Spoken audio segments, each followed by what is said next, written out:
كل التقدير والاحترام للنادي الأهلي الكبير، النادي الأهلي بجمهوره العريق القدير. والأهلاوية عارفين إن صريح واللي في قلبي دايما على لساني، علشان كده بقف وبطلع أتكلم عن أي حاجة مش عجباني. والحلقة دي رسالة لفئة معينة من جماهير الأهلي اللي مزعلين كل الزملكاوية.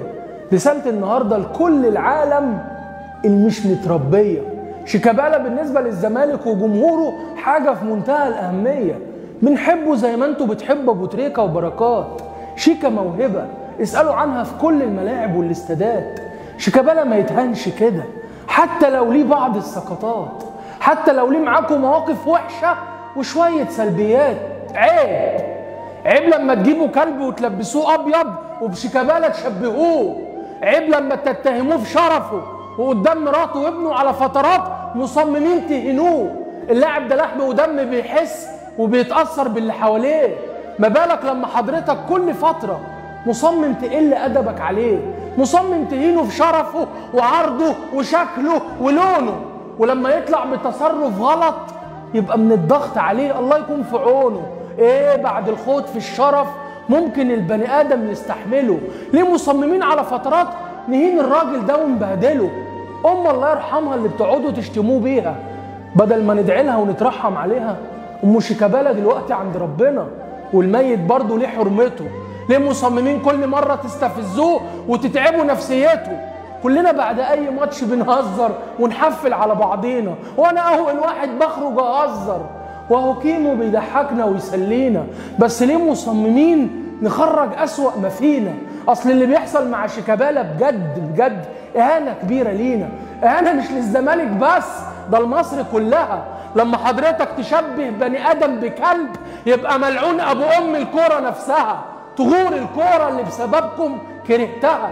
شيكابالا لعيب كبير وموهوب، شيكابالا بينتمي لنادي الزمالك وفي قلوب الملايين مؤثر ومحبوب. شيكابالا ما يستاهلش منكم كده يا أهلاوية.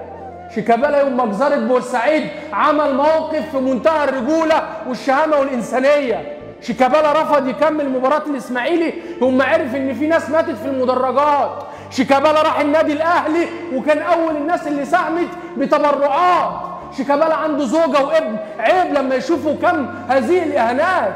وحتى لو هو غلط بأي تصرفات عيب لما نشبهه بالكلب ونقول عليه المرحوم مات. استقيموا يرحمكم الله، وكفانا عبث وسخافات. والله الدنيا مش مستاهلة كل هذه الفرقة وقلة الأدب والاستفزاز. كل يوم بنروح ندفن ونودع الناس العزاز. الموت قريب من كل واحد فاكر نفسه مخلد في الحياة. كل واحد بيهين الناس هيتحاسب. أقسم بالله شيكا أرجوك ما تزعلش من بعض الجماهير، هم قلة استحالة يكونوا بيمثلوا الأهلي الكبير. شيكا يا موهوب يا حريف يا استثنائي، ارمي ورا ظهرك، كله رايح وربك هو اللي باقي. ربك هناك هيجيب لك حقك من كل اللي هنوك. ربك مش هيفوت للي شالوا الكلب وبيه شبهوك وصفوك. ربك في قوانينه يملي للظالم والكياد.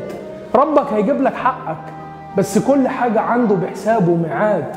بحب الأهلي ورموزه وجماهيره العريقة، بس برضه بيموت في الزمالك. وبنحب شيكا. شيكابالا ما تزعلش نفسك وارمي كله في سلة الزبالة. شيكابالا جماهير الأهلي المحترمة بتعتذر لك من أي إهانة أو ندالة. سامح وارمي ورا ظهرك وما تقابلش الإساءة بالإساءة يا حريف.